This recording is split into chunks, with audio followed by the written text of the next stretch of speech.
Vous écoutez le podcast du marketing, épisode 300.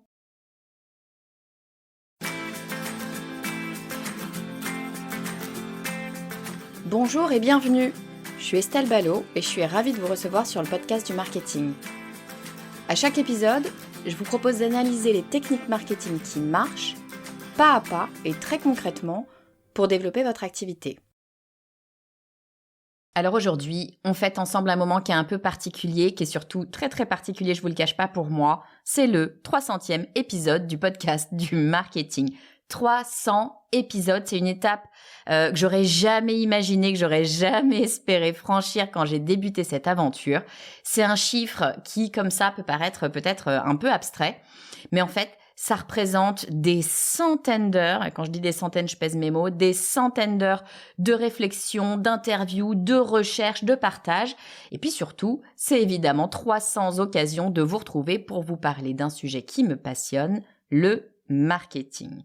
Bon, mais cette longévité, c'est l'occasion parfaite de prendre un peu de recul. Parce qu'au fond, tenir sur la durée, c'est pas seulement une histoire de podcast, c'est aussi une des plus grandes leçons qu'on peut apprendre en marketing.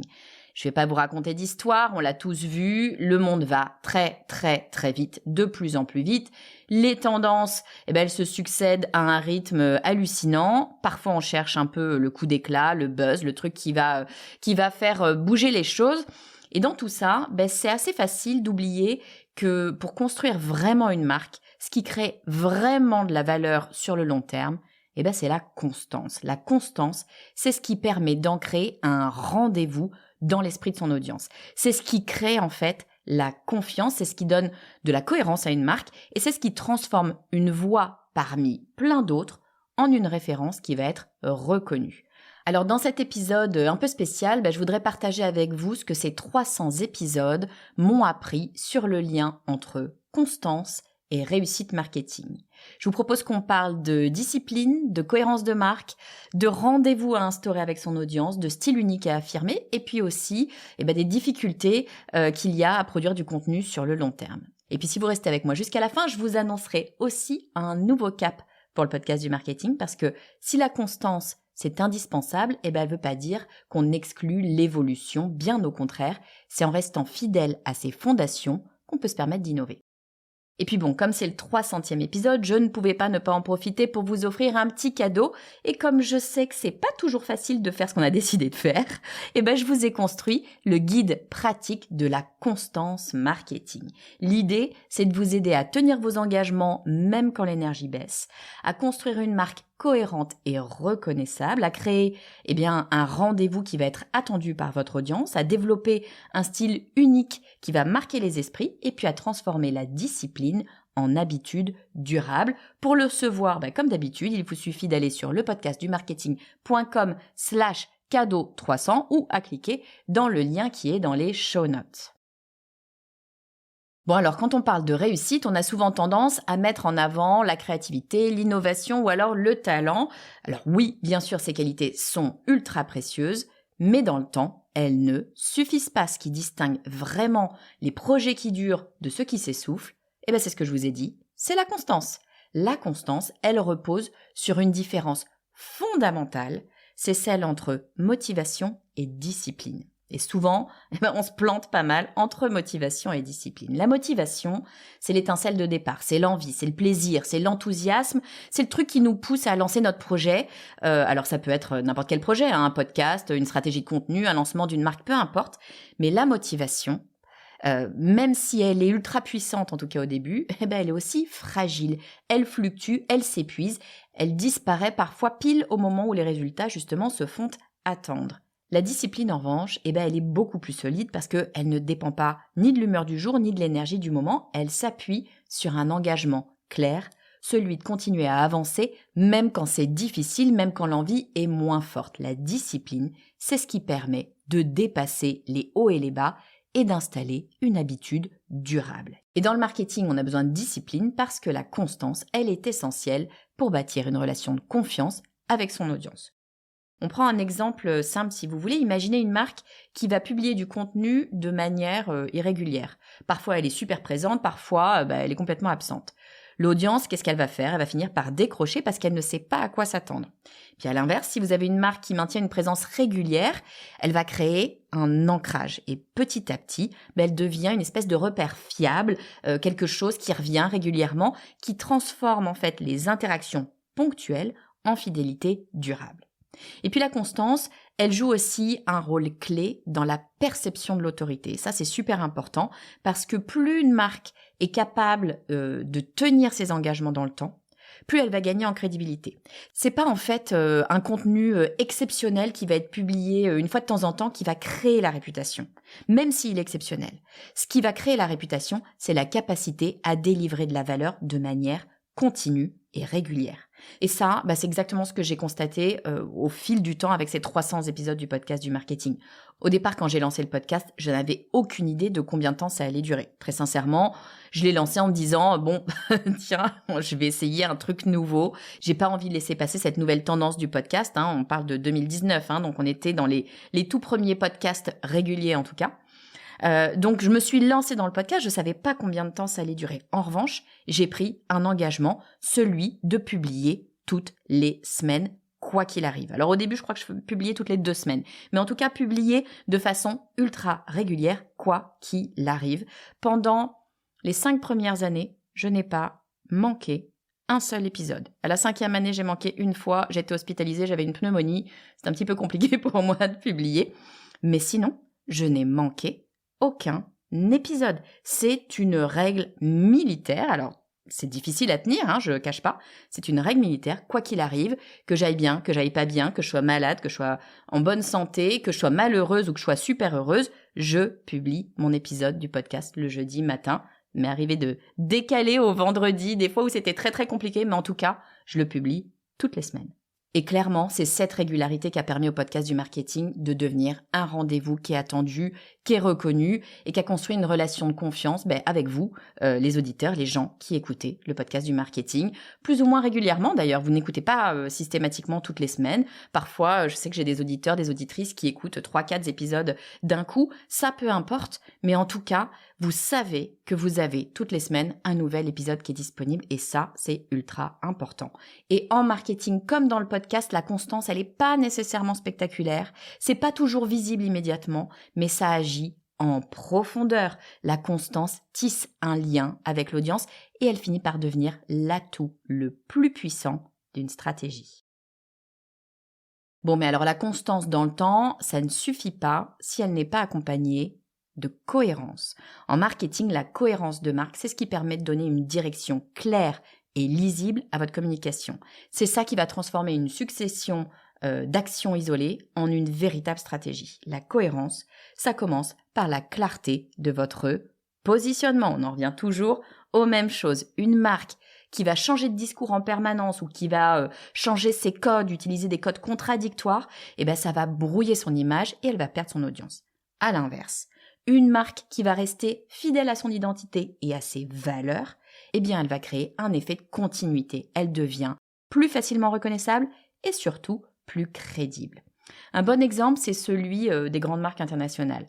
Quand vous voyez une publicité pour Apple, par exemple, vous n'avez aucun doute, même avant que le logo apparaisse, le style, le ton, la mise en scène, tout ça, ça va suffire à identifier la marque. Cette cohérence, c'est pas le fruit du hasard, elle est le résultat d'une stratégie qui est pensée pour offrir une expérience qui est homogène, quel que soit le canal utilisé et même quel que soit le marché. Mais alors attention, la cohérence, ça va pas concerner seulement l'image ou le design, on pense souvent que c'est ça. La cohérence, elle se joue aussi dans la promesse qui est faite au client et dans la manière dont cette promesse est tenue. Une marque qui affirme être proche de ses consommateurs, mais qui répond pas à leurs messages, par exemple sur les réseaux sociaux, elle va immédiatement perdre instantanément sa crédibilité. À l'inverse, une marque qui maintient une ligne claire dans son discours et dans ses actions, c'est ça qui est important, ça va inspirer confiance. Dans le cas du podcast du marketing, cette cohérence, elle s'exprime par un ton, par une pédagogie, par une exigence, par une bienveillance. Tous ces éléments-là, ils sont restés stables au fil de ces 300 épisodes, depuis le premier épisode jusqu'à cet épisode d'aujourd'hui. Le format, lui, il a parfois évolué. Les invités sont différents, parfois il y a des invités, parfois il n'y en a pas, mais la ligne directrice, elle est toujours restée la même, proposer un contenu marketing concret, utile qui est transposable dans différents contextes sans tomber dans une espèce de théorie purement académique. Ça, c'est vraiment le cœur du podcast du marketing, c'est cette cohérence qui permet à vous, à l'audience, de savoir exactement ce que vous allez trouver en écoutant le prochain épisode du podcast du marketing. Et alors pour une entreprise, instaurer cette cohérence, ça demande un effort qui est constant, on va pas se dire de bêtises, Ça implique de définir des piliers de marque solides, de former ses équipes à les incarner évidemment, et puis de résister à la tentation de changer de cap en fonction des tendances. Ça, c'est le truc qu'on voit le plus souvent. Dès qu'il y a une nouvelle tendance, un nouveau truc qui apparaît en marketing, on a envie de bouger. Il faut résister à ça. C'est ça qui va nous permettre d'avoir de la constance et de la cohérence. Ça ne veut pas dire rester figé, bien sûr. Une marque, elle peut et elle doit d'ailleurs évoluer, mais elle doit évoluer en cohérence avec ce qu'elle est déjà et surtout pas en rupture avec son identité. Donc la cohérence de marque, ça agit comme un repère pour votre audience. Elle rassure, elle simplifie la perception et elle renforce la fidélité. Une marque qui est incohérente, elle va attirer l'attention peut-être, mais ça va durer un instant. Alors qu'une marque qui est cohérente, elle va rester dans les esprits pour longtemps. Bon, et puis la constance, ça rime souvent aussi avec rendez-vous. Une marque qui réussit, en général, elle se contente pas de communiquer, elle instaure un rituel. C'est exactement ce qu'implique l'idée de créer un rendez-vous avec son audience. Un rendez-vous, c'est plus que le simple fait de publier régulièrement. C'est un moment qui est attendu, qui est inscrit dans le quotidien ou dans la semaine de vos clients et qui devient un peu une habitude. Pourquoi est-ce que c'est puissant ? Parce que les habitudes structurent notre vie. Quand votre audience associe un moment précis à votre contenu ou à votre marque, vous devenez partie intégrante de sa routine. Et ça réduit drastiquement les barrières d'accès à votre audience et ça renforce considérablement la fidélité. On peut prendre l'exemple de la presse. Les grands journaux, ils ont longtemps été lus à des moments fixes dans la journée. Le matin avec le café, le soir en rentrant du travail. Ce rituel, il faisait partie intégrante de la vie des lecteurs. Aujourd'hui, on a le même principe qui s'applique aux newsletters, aux podcasts ou même aux vidéos YouTube. La régularité dans le rendez-vous, c'est ce qui permet de créer une attente et donc un engagement durable. Si vous êtes inscrit à la newsletter du podcast du marketing, vous savez que vous la recevez tous les jeudis matins. Et je sais que vous êtes nombreuses à la lire au petit déjeuner le jeudi matin avant de partir au travail. C'est inscrit dans votre rituel. En fait, ça a toujours été un objectif avec le podcast du marketing de créer des rendez-vous. Chaque jeudi, vous avez le nouvel épisode du podcast qui est publié. Chaque lundi, vous avez un ancien épisode, l'un des meilleurs épisodes, qui est republié. Chaque jeudi matin, vous avez les newsletters. C'est toujours ces mêmes dates, ces mêmes moments. Cette régularité, ça a permis d'ancrer une habitude chez beaucoup des auditeurs du podcast du marketing. Pas tout le monde, mais l'immense majorité écoutent le podcast le jeudi matin. Certains me disent même que le podcast, il fait partie de leur routine. J'ai des gens qui me disent moi je l'écoute pas le jeudi matin, je l'écoute le jeudi midi, je déjeune avec toi Estelle. Il y en a qui me disent moi je l'écoute quand je fais mon footing. Et puis il y en a d'autres, c'est le jeudi matin sur le trajet pour aller au bureau. En tout cas, il y a vraiment une habitude qui s'instaure comme ça et qui crée une vraie proximité. Bon, mais en fait, instaurer un rendez-vous, ça va bien souvent au-delà du calendrier. L'idée, c'est de créer une promesse claire. Votre audience doit savoir à l'avance ce qu'elle va retirer de ce rendez-vous. Est-ce que c'est un moment d'inspiration ? Est-ce que c'est une information utile ? Ou est-ce que c'est quelque chose à appliquer ? C'est en fait cette valeur perçue qui donne envie de revenir à chaque fois. Donc la difficulté, c'est que ce rendez-vous, il doit être respecté. Un rendez-vous manqué, ça peut sembler anodin comme ça, c'est pas très grave, mais en fait, ça envoie un signal négatif, celui d'un manque de fiabilité. Et la confiance, ça se construit lentement, mais ça se perd malheureusement très, très vite. Donc c'est pour ça que créer des rendez-vous, ça demande autant de discipline que de constance. Et pour une entreprise, ça veut dire quoi ? Ça veut dire que il faut définir un rythme de communication qui est réaliste et qui est tenable dans la durée. Je préfère que vous publiez un contenu de qualité toutes les 2 semaines, par exemple, mais tenir cet engagement, plutôt que de viser une fréquence, tous les 3 jours, et puis au final, de pas réussir à tenir le rythme. Créer un rendez-vous, c'est offrir à son audience un repère fiable, une promesse tenue et un moment qui devient attendu. C'est comme ça qu'on construit une vraie relation, pas une relation ponctuelle, mais une vraie relation durable. Bon, donc ok, donc on est présent avec des rendez-vous, mais est-ce que ça suffit d'être présent? Ben non. Pour exister sur le long terme dans l'esprit de son audience, une marque, elle doit développer un style qui lui est propre, un style qui lui est identifiable. C'est ce style qui va permettre en fait de distinguer la marque, d'être reconnue instantanément, et puis surtout de créer un lien émotionnel qui est fort. Donc un style unique, on l'a dit déjà, c'est pas seulement le logo ou la charte graphique. C'est important le logo et la charte graphique, hein, attention, mais c'est pas que ça. Un style unique, c'est une combinaison de plusieurs éléments. C'est le ton qu'on va utiliser, c'est la voix de la marque, c'est la pédagogie si on propose de partager de la valeur, c'est la manière de raconter des histoires, ça peut être aussi la posture qui est adoptée vis-à-vis de l'audience, ça peut être plein de choses comme ça différentes. Ce sont ces éléments-là, mis bout à bout, qui vont construire une signature qui devient une marque de fabrique. Alors prenons l'exemple de LinkedIn. Vous avez des créateurs qui ne se distinguent pas forcément par la quantité de leurs publications, mais qui ont un style qui est immédiatement reconnaissable. Ils ont un ton direct, une façon qui leur est vraiment particulière d'organiser leurs idées, ou même une tournure de phrase qui devient une sorte de signature. Cette singularité, c'est ce qui les rend mémorables et qui attire une communauté fidèle. Moi, la première personne à laquelle je pense quand je pense signature sur LinkedIn, alors attention, je vais parler aux vieux de la vieille de LinkedIn, c'est Grégoire Gambato. Alors, il revient de temps en temps maintenant sur LinkedIn, mais Grégoire, c'était un des premiers gros influenceurs français sur LinkedIn, sur le LinkedIn Business. Qu'est-ce qu'il avait fait, Grégoire? Bon, il avait un style bien à lui, donc il avait vraiment de toute façon une signature dans sa façon de dire les choses, mais il avait utilisé un petit emoji tracteur, parce que il venait de la province, et donc il signait toujours avec des tracteurs, et il disait « je me fais rouler dessus », enfin voilà, il avait ce genre d'expression qui lui était propre.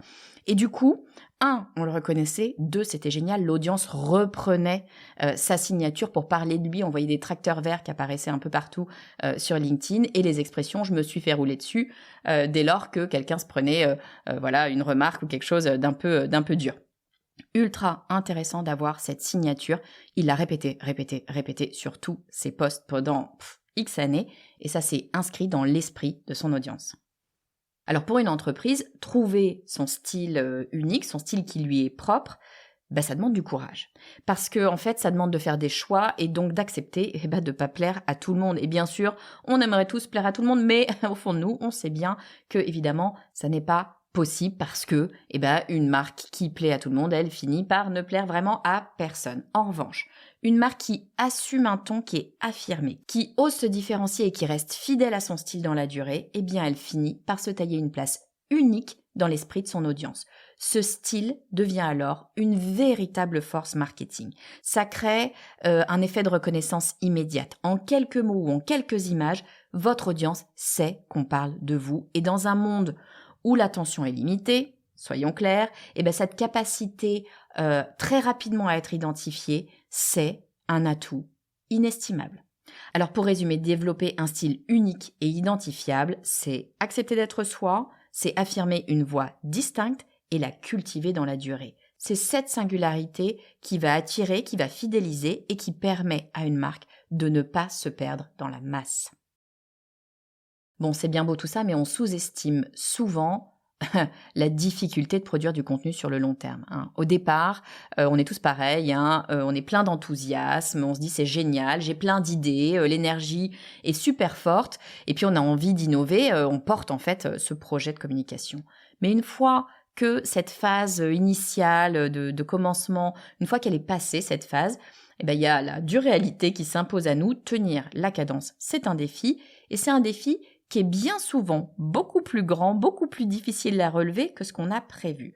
Produire régulièrement du contenu de qualité, ça exige des ressources considérables. Je vous le dis très clairement, si vous voulez lancer un blog, un podcast, une chaîne YouTube ou quoi que ce soit, ça demande beaucoup d'énergie. Il faut du temps, il faut de l'organisation, il faut de la recherche, il faut de la créativité, il faut une capacité à renouveler son approche pour pas finalement lasser l'audience. Et la répétition, ça peut rapidement devenir une espèce de piège parce que faire la même chose tout le temps, ça peut fatiguer l'audience. Et puis, à l'inverse, se réinventer en permanence, ça mène à l'épuisement. Donc, trouver une espèce d'équilibre entre continuité et nouveauté, c'est un exercice qui est super exigeant. Et au-delà des aspects purement créatifs, il y a aussi des contraintes personnelles et professionnelles, on va pas se mentir, hein. Personne n'est toujours au sommet de sa motivation. Personne n'est toujours en permanence à fond, à fond, à fond. Évidemment, non. Il y a des moments de doute, il y a des périodes de fatigue, il y a des imprévus qui vont faire que rester régulier, ça va être compliqué. C'est dans ces moments-là que la discipline se révèle ultra, ultra importante parce que la motivation toute seule, elle va pas suffire à produire 300 épisodes, je vous le dis très clairement, même si j'adore faire des épisodes de podcast, c'est pas la motivation qui fait produire 300 épisodes, c'est la discipline. Et c'est la même chose pour tenir n'importe quelle stratégie de contenu sur plusieurs années. La discipline, elle permet de transformer la production de contenu en un processus. Elle va réduire en fait la part de décision quotidienne parce que vous n'avez pas le choix, vous savez que vous le faites, vous le faites. Elle installe des habitudes et elle aide à avancer même quand l'envie n'est pas là. Et ça, c'est un peu comme l'entraînement sportif. Si vous faites un peu de sport, vous savez que y a des séances où vous êtes à fond, vous dites « Waouh, génial, je vais courir à la plage, c'est super », comme moi ce matin, c'était génial. Je suis allée courir avec ma copine Chloé, c'était formidable. Et puis il y a des jours, franchement, j'ai pas envie d'y aller, il pleut, je suis fatiguée, j'ai mal dormi, j'ai juste envie de faire autre chose, mais j'ai décidé que j'allais courir toutes les semaines à la plage. Je vais courir toutes les semaines à la plage. C'est la régularité qui permet d'avoir des résultats dans le sport. C'est la même chose dans la création de contenu. En fait, produire sur la durée, ça implique d'accepter les phases de creux. Il y en aura forcément. Il y a des périodes où on a l'impression de stagner, où on doute de ce qu'on fait, de l'importance, de l'impact de ce qu'on fait. Ces moments-là, il faut se le dire, ils sont normaux et ils sont inévitables. Si vous ne voulez pas passer par des phases de creux, ne commencez pas parce qu'il y en aura. Donc la clé, c'est de les traverser sans abandonner. Vraiment les traverser parce qu'on sait qu'ils vont arriver, il y aura des moments difficiles. Et avec le recul, on se rend compte souvent que ces phases où on a moins d'énergie, où on est moins dedans, ça précède des moments où on a fait une grosse progression. Sur mon expérience du podcast du marketing, il y a eu des épisodes qui ont été très clairement plus difficiles que d'autres à enregistrer, des moments où j'avais pas le temps, où j'étais pas bien, où j'avais pas envie. Il y a eu des moments aussi où j'avais moins d'inspiration, où ça semblait moins fluide, moins facile. Pourtant, le fait d'avoir de l'engagement et de continuer, ça a toujours été le plus fort et c'est cette discipline qui a permis de franchir ce cap des 300 épisodes, puis je compte bien continuer encore. Et c'est aussi ça qui fait la différence dans une stratégie de contenu entre une stratégie éphémère et une stratégie qui va vraiment se construire une autorité dans le temps.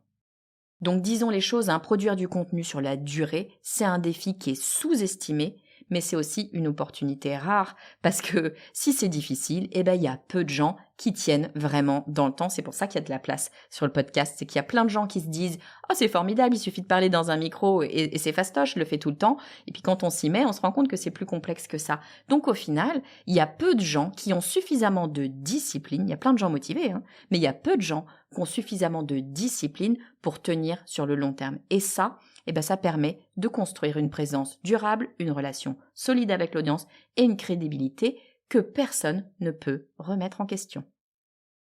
Donc atteindre ces 300 épisodes, c'est bien plus qu'un chiffre symbolique, c'est la preuve concrète que la constance, la cohérence et la discipline, ce sont les véritables moteurs d'un projet durable. Ce chemin, il a montré que la régularité crée la confiance, que la cohérence de marque agit comme un repère pour l'audience, que les rendez-vous instaurés renforcent la fidélité, que le style unique forge l'identité et que la discipline dépasse la motivation pour que la production sur le long terme soit possible. Mais bon, même si la constance, c'est la clé de la durée, elle ne doit pas être synonyme d'immobilisme. Au contraire, en fait, ça crée des bases solides qui vont nous permettre d'évoluer. Et c'est pourquoi ce 3e épisode, il marque un tournant pour le podcast du marketing. Jusqu'ici, on a exploré ensemble plein de sujets stratégiques et opérationnels. On a parlé de tendances, on a parlé d'outils, on a parlé de stratégie, de vision. Mais maintenant, je voudrais aller un cran plus loin. Je voudrais donner une place plus grande à celles et ceux qui sont en première ligne dans le marketing des entreprises. Alors, je reçois régulièrement des experts, bien sûr, au micro du podcast du marketing. Et vous avez déjà eu l'occasion d'entendre d'ailleurs des épisodes avec des directeurs marketing de grosses boîtes, comme par exemple Antoine Suzini, qui est le CMO d'Heineken, Nathalie Dunos, qui est la CMO de Volvo, ou encore Franck Danglos, qui est le CEO d'Adidas Italie. Ces échanges-là, ils ont montré à quel point il est super enrichissant d'apprendre directement des meilleurs, de comprendre leurs stratégies, leurs défis et de voir comment leurs expériences, elles peuvent être transposées dans des contextes très différents, des contextes de grosses boîtes, des contextes de petites boîtes, des contextes d'indépendants, parce que étonnamment, même quand on est CMO d'une grosse boîte, on a les mêmes problématiques et les mêmes objectifs, ou en tout cas en partie, que les autres entreprises.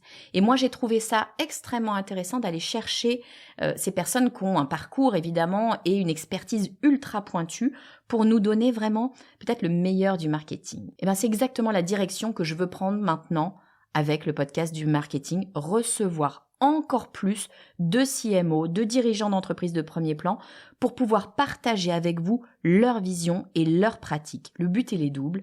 D'abord, vous donner des exemples concrets qui sont issus des grandes marques et puis ensuite vous donner des clés applicables à votre propre business, qu'il s'agisse d'une start-up, d'une PME, d'une grande structure ou que vous soyez indépendant. Le podcast du marketing entre donc dans une nouvelle phase, mais il reste fidèle à sa mission, vous apporter chaque semaine des enseignements clairs, utiles et actionnables pour faire grandir votre marketing. Alors je vous invite à continuer cette aventure avec moi, à rester fidèle à ce rendez-vous hebdomadaire et à découvrir ensemble comment les plus grands marketeurs du monde construisent leur succès pour que vous puissiez, à votre tour, bâtir le vôtre.